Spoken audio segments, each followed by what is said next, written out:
Fala galera, tudo bem com vocês? Eu sou o João, sejam muito bem-vindos ao canal Desafios de Clio e no vídeo de hoje a gente vai falar um pouquinho sobre o maior conflito da América do Sul, que foi a Guerra do Paraguai.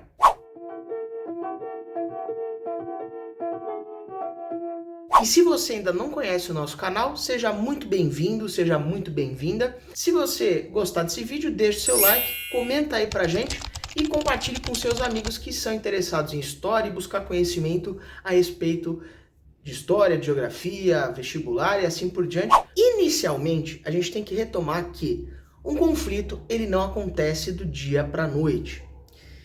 E um segundo ponto que é importante saber. Um conflito da magnitude que foi a Guerra do Paraguai, ele não é um conflito onde existe vilões e bandidos. Você vai ter uma série de interesses econômicos, territoriais, políticos, sociais. Como a gente já falou um pouquinho lá no vídeo de introdução à geopolítica, a gente trabalha com o conceito de que cada potência, cada estado soberano vai ter os seus interesses e eles vão tentar, a partir da diplomacia, a partir do conflito e assim por diante. E pensando no conflito da Guerra do Paraguai, ele vai começar em 1864 e termina em 1870. Só que ele não começa do nada. Você vai ter uma série de pequenos detalhes que vai levar ao conflito da Guerra do Paraguai na década de 1860. Primeiro ponto é justamente que vem da época das independências da América do Sul. Principalmente os países como Brasil, Argentina, Uruguai e o Paraguai, certo? Primeira coisa que é importante, pensando o caso dos nossos vizinhos latino-americanos, o Paraguai, o Uruguai e a Argentina, certo? Antigamente, durante a colonização, esses três países e parte da Bolívia faziam parte do vice-reinado do Rio da Prata. Com o início das independências no início do século XIX, esses países se fragmentaram, a parte do que hoje é o Uruguai foi ocupada pelo Brasil até a sua guerra de independência em 1828 e o Paraguai se desmembra da Argentina em 1811, independência essa que não foi reconhecida por Buenos Aires. Então, esse é o primeiro ponto a ser discutido, porque o Paraguai vai ter demandas territoriais com o que hoje nós conhecemos como Brasil e com a Argentina. Uma coisa que é importante a gente poder destacar nessa introdução é poder elencar um pouquinho as motivações de cada país e qual era a situação deles até a chegada do conflito. O primeiro país que a gente vai começar falando é do próprio Paraguai, certo? O Paraguai, como eu já mencionei, ele vai ficar independente da Argentina, ele vai se desmembrar da Argentina por conta dos seus interesses locais que eram diferentes da elite argentina ligadas ao comércio do Rio da Prata com Buenos Aires e as características regionais e geoculturais, entre outras questões, que levam a esse desmembramento não só do vice-reinado do Rio da Prata, mas em várias províncias da América Espanhola, como a gente já falou lá no vídeo de independências da América Espanhola. Então, no caso, o Paraguai ele vai iniciar o seu primeiro regime autônomo, embora não reconhecido pela Argentina. Esse regime autônomo ele vai ser conhecido como uma ditadura, certo? Você vai ter um presidente eleito e que ele vai governar até a sua morte. O primeiro presidente paraguaio que vai governar nesse sistema de ditadura será o José Gaspar Rodrigues Franquia. Ele vai governar Paraguai entre 1811 e 1840. E a política dele vai ser um isolacionismo Paraguai em relação ao resto da América Latina. Depois da morte do primeiro presidente paraguaio, ele vai ser substituído pelo Carlos Antônio López, que vai ser o cara que vai começar a tentar abrir o cenário paraguaio para pensar uma modernização econômica, uma modernização educacional e ao mesmo tempo ele vai tentar transformar o Paraguai numa potência regional. E as primeiras demandas paraguaias de territórios com o Brasil vão se dar no mandato dele, que rolou entre 1840 e 1862.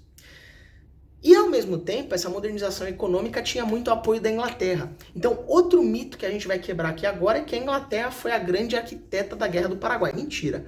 A Inglaterra foi um dos maiores beneficiados porque a Inglaterra emprestou dinheiro para a Tríplice Aliança e depois da guerra acabou ajudando na reconstrução do Paraguai. Isso é importante ser destacado. Com a morte e o falecimento do Carlos López, você vai ter a ascensão do seu filho, que também vai governar num sistema de ditadura e vai ter um processo de modernização militar um processo de expansão de uma indústria mais tímida, mas o Paraguai vai permanecer numa estrutura de país agroexportador.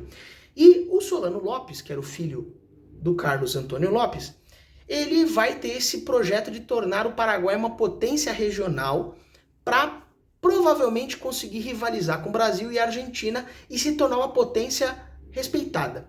Então, de certa forma, as transformações econômicas que aconteceram no Paraguai já vinham caminhando desde o governo do seu pai, com a instalação da primeira ferrovia da América do Sul em 1861, e depois você tem o processo da instalação de pequenas indústrias de transformação, e o Solano Lopes ele vai pedir apoio técnico e de conhecimento humano para manuseio de equipamento militar de ponta obtido com a Inglaterra.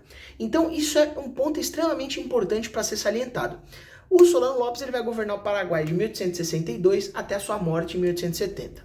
Com isso, o Solano Lopes ele vai buscar ter uma relação próxima do governo que fosse de oposição à soberania de Buenos Aires e que garantisse o livre comércio pelo Rio da Prata. No caso, a Argentina com a cidade de Buenos Aires centralizava todo o comércio. E em oposição a ele, do outro lado do rio, você tem Montevidéu. Então, o Paraguai vai buscar estreitar relações com o governo Blanco, que era do Partido Blanco no Uruguai, que era um grupo de oposição que queria que Montevidéu garantisse impostos e taxas sobre o comércio. Com essa aliança, o Paraguai conseguiria projetar o seu poder se opondo à própria Argentina e utilizando-se do Rio da Prata a partir do ponto de vista do Uruguai.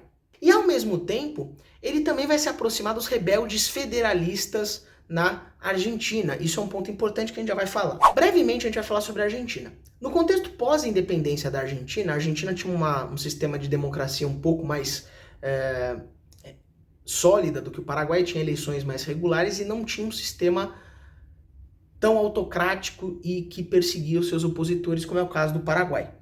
No caso da Argentina, ela tinha 3 grandes objetivos. O primeiro desses objetivos era consolidar o seu território, uma vez que perdeu muitos territórios para outras províncias e outros jovens países, como a Bolívia, o próprio Paraguai e o Uruguai.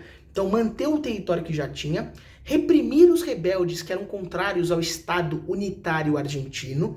A gente falou um pouquinho sobre Estado unitário quando a gente falou lá do vídeo de regência, e o Estado unitário centralizava tudo na capital de Buenos Aires. E províncias mais afastadas, como por exemplo, Corrientes e Entre Rios, provavelmente a pronúncia está errada, serão 2 províncias que são lideradas por forças federalistas, que queriam que a Argentina se tornasse um Estado federal, onde as províncias tinham mais autonomia do que o próprio governo central.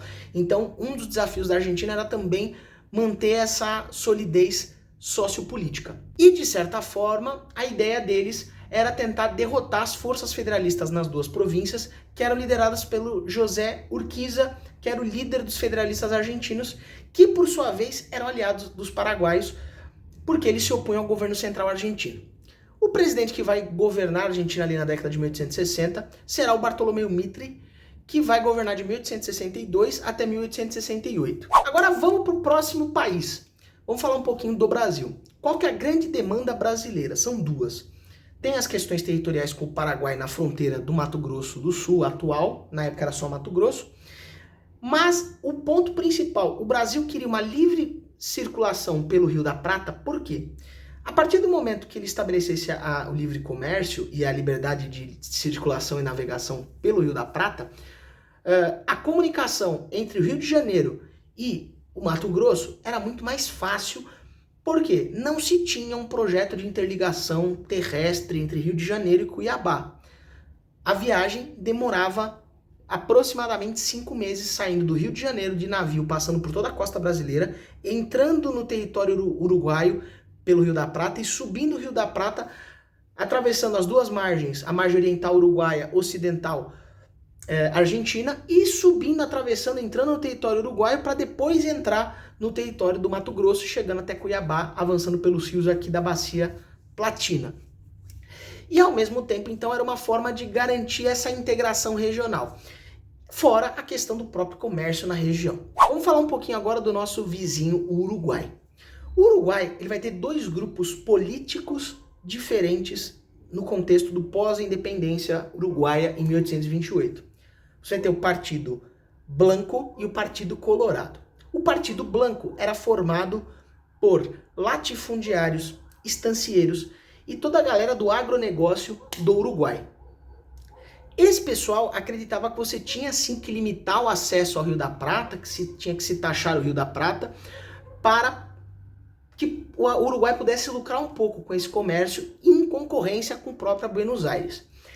Enquanto que do outro lado você vai ter os colorados, que são completamente favoráveis ao livre comércio do Rio da Prata. Eles são grupos mais ligados às elites urbanas, às classes médias urbanas e aos profissionais liberais.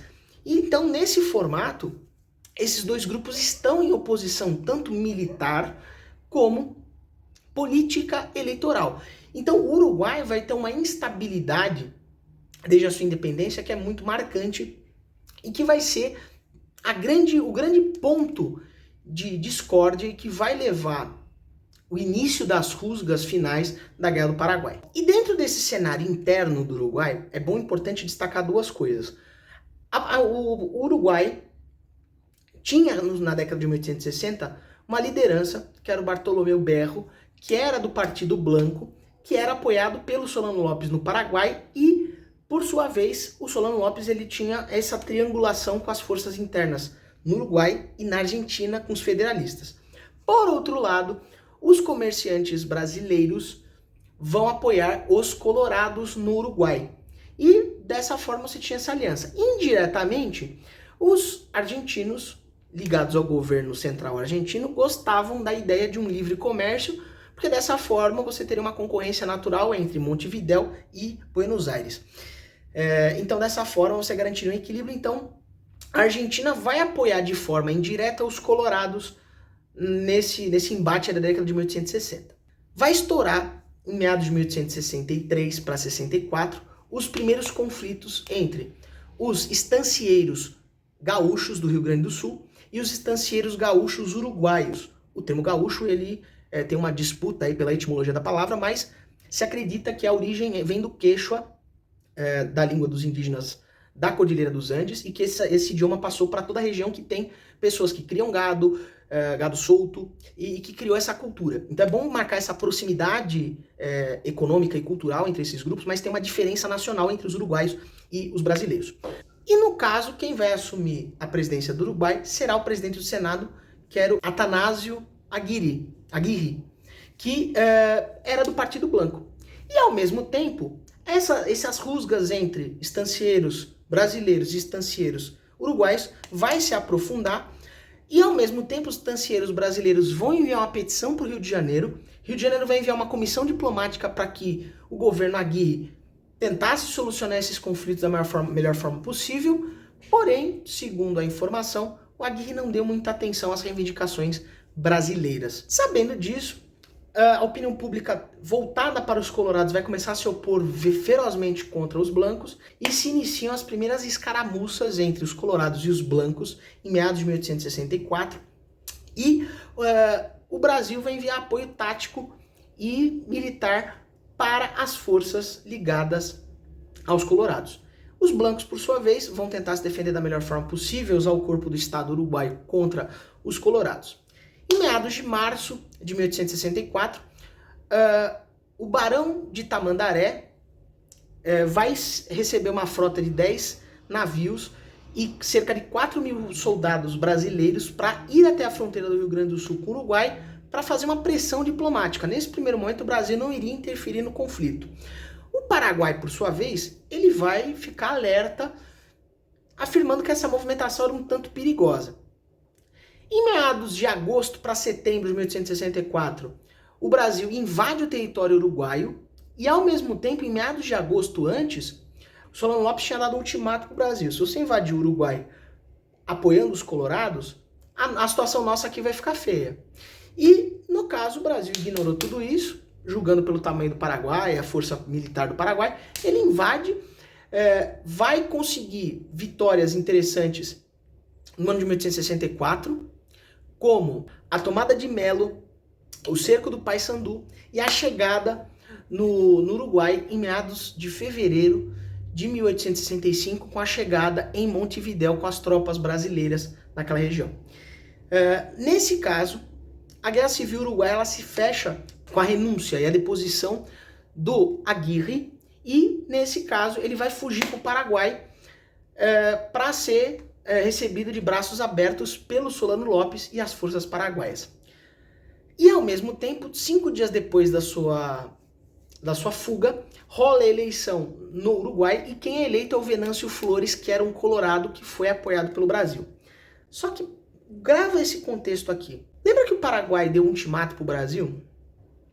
O ultimato dele veio na forma da captura de um vapor brasileiro chamado Marquês de Olinda, no dia 11 de novembro de 1864. É importante gravar essas datas? Não, mas é só para se situar.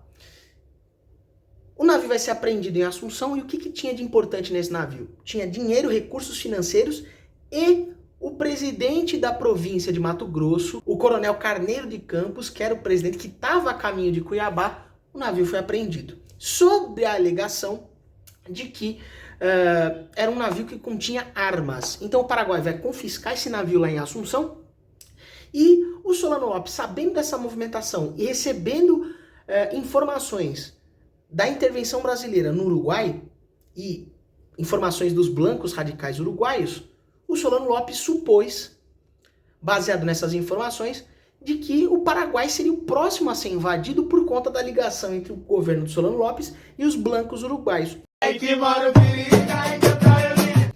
Como consequência desse processo, o Solano Lopes, no mês de dezembro de 1864, para ser mais preciso, no dia 22 de dezembro de 1864, ele invade o território do Brasil, do Mato Grosso, com cerca de 7.700 soldados paraguaios que vão atravessar a fronteira em 2 dias, vão tomar o Forte Coimbra em 26 de dezembro, e no dia 28 as forças brasileiras tinham se retirado para o interior da província de Mato Grosso. Lembrando que a província do Mato Grosso, nesse contexto, ela é gigantesca. E isso é o estopim para a Guerra do Paraguai. Mato Grosso do Sul tinha sido invadido pelas forças paraguaias, e agora temos que ajudar os nossos aliados blancos lá no Uruguai. Quem que eram os principais inimigos dos blancos, sem ser os colorados? Os gaúchos brasileiros. O que nós vamos fazer? Vamos atacar o Rio Grande do Sul. Só que se você observar o mapa, entre o Paraguai e o Rio Grande do Sul, você tem um pedacinho da província de Corrientes, e para poder fazer isso, o Paraguai não poderia atravessar esse território argentino sem autorização. O governo de Assunção manda uma mensagem para Buenos Aires para poder atravessar esse território. Esse processo é negado. E o presidente da Argentina, ao negar esse processo, o Paraguai reúne uma tropa de 22 mil soldados, e por volta de fevereiro de 1865, ele atravessa o território de Corrientes, fazendo com que o Bartolomeu Mitre e o Rio de Janeiro se aproximem, e, ao mesmo tempo, ele ataca o Rio Grande do Sul, violando a fronteira soberana da Argentina, e inicia-se uma outra fronteira de ocupação no Rio Grande do Sul. Então lembra de um detalhe: as forças brasileiras estavam onde? No Uruguai, terminando de depor o Aguirre. Então a situação militar nesse contexto, 1864, 1865, era completamente caótico. E o que acontece? Com essa invasão do Rio Grande do Sul, vai rolar uma aproximação, depois da eleição do Flores no Uruguai, Colorado, vai ter uma junção dos 3 países que estavam em oposição ao Solano Lopes. Vai formar a Tríplice Aliança entre Brasil, Argentina e Uruguai. Então observe um detalhe que é importante. Esses 3 grupos vão se unir contra o Paraguai por várias questões regionais, questões econômicas, territoriais, e ao mesmo tempo para reprimir essa agressividade do Paraguai em relação a essas potências. Inclusive, o termo Guerra da Tríplice Aliança é o termo que se usa no Paraguai, e é um termo mais recente na historiografia para designar que você tem um processo de virada quando você tem essa aliança política militar entre os 3 países, e que leva um ponto de virada aí contra o Paraguai, certo?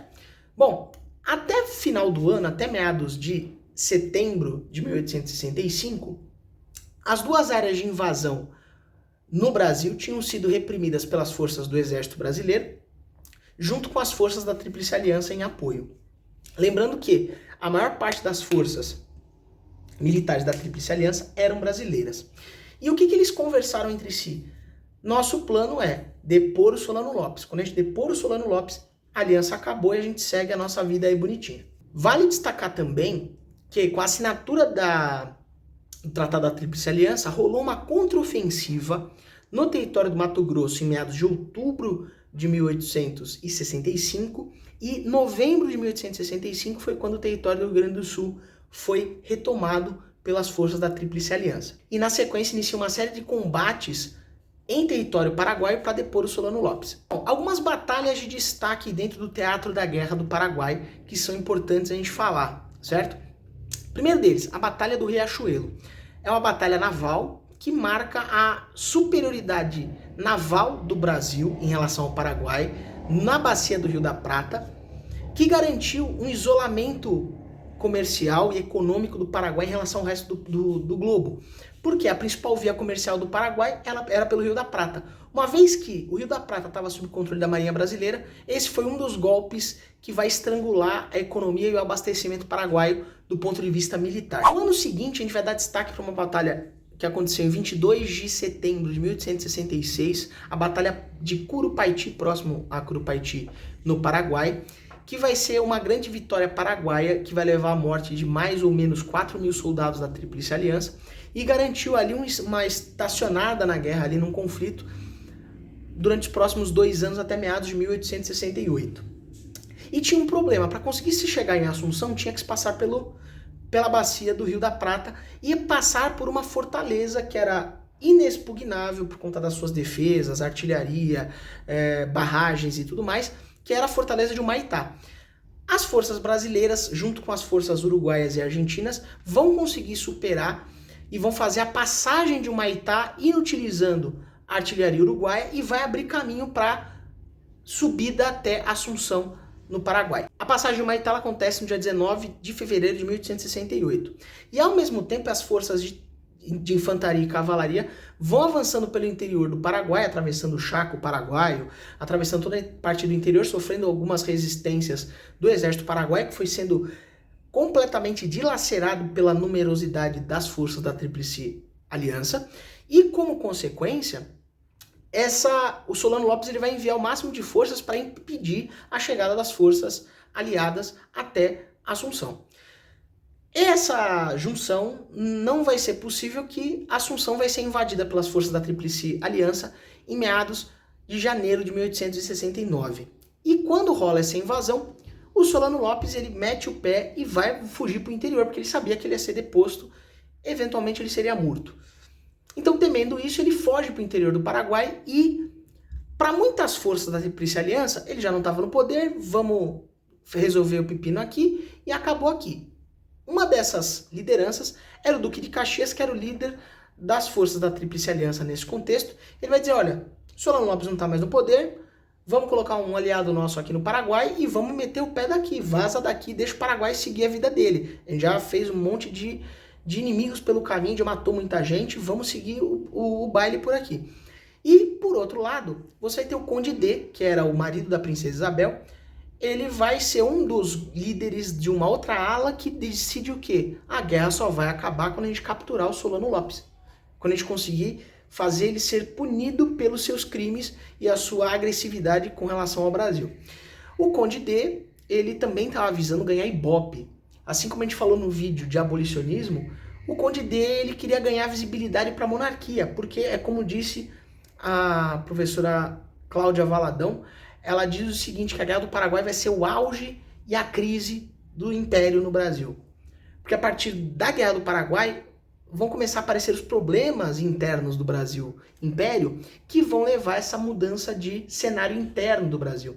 E o Conde D não era bem visto por ele ser estrangeiro, e a Guerra do Paraguai também não vai facilitar muito a sua vida por conta de vários episódios de morte de civis, mulheres, crianças, idosos em várias aldeias, nessa caça ao Solano Lopes, que vai se dar de final de janeiro de 1869 até março de 1870. Isso é importante ser verificado. E nessa sequência, o exército paraguaio já tinha sido estrangulado completamente e as forças ainda que eram leais ao Solano Lopes, ele tinha ainda uma tropa de jovens adultos, adolescentes e crianças que ele foi mandando para tentar minar as forças da Tríplice Aliança e tentar combater o máximo possível para ele poder sobreviver, escapar e eventualmente voltar ao governo paraguaio de alguma forma. Uma dessas batalhas vai ser a Batalha de Campo Grande, que você vai ter a morte de cerca de 2.000 forças paraguaias compostas por crianças, jovens e adolescentes. E o registro de mortes na Tríplice Aliança vão ser de 26 soldados mortos. Então é importante essa verificação, porque parte da sanguinolência que rolou no Paraguai, ela se intensifica depois da queda de Assunção. Passado esse processo, em março de 1870, no dia 1º de março, vai acontecer uma batalha entre forças brasileiras e forças paraguaias que ainda eram leais ao Solano Lopes, que é a Batalha de Cerro Corá. Nessa batalha vai ser uma confusão generalizada de infantaria e cavalaria, e no meio da batalha você vai ter um soldado chamado Francisco Lacerda, que ele viu um cara barbudo, barrigudinho, meio careca, eu acho que é o Solano Lopes. Ele foi pro combate individual com ele, matou o cara. E ele ficou conhecido na história como Chico Diabo por ter matado o Solano Lopes em batalha lá em Cerro Corá. O que acontece? Essa batalha marca o fim da Guerra do Paraguai e depois rola a assinatura do Tratado de Assunção, que encerra de vez os embates territoriais. E principalmente, o Tratado de Assunção, de 1870, ele marca o quê? A perda de territórios para o Paraguai, mais territórios do Paraguai para o Brasil e para a Argentina, parte do Chaco Paraguai vai para a Argentina, e territórios próximos à fronteira do que hoje nós conhecemos como Mato Grosso do Sul e Paraguai, que eram territórios paraguaios, passam para a mão do Brasil. Esse é um ponto importante. E dentro do Acordo de Assunção, também rola o pagamento de uma indenização para as forças da Tríplice Aliança, já que elas venceram. Uruguai perdoa a dívida do Paraguai em 1885, seguido da Argentina em 1942 e do Brasil em 1943. Consequências da guerra para o Uruguai e para a Argentina, além das vitórias territoriais, e não teve muita importância interna para esses dois países, porque eles vão se manter nessa política aí.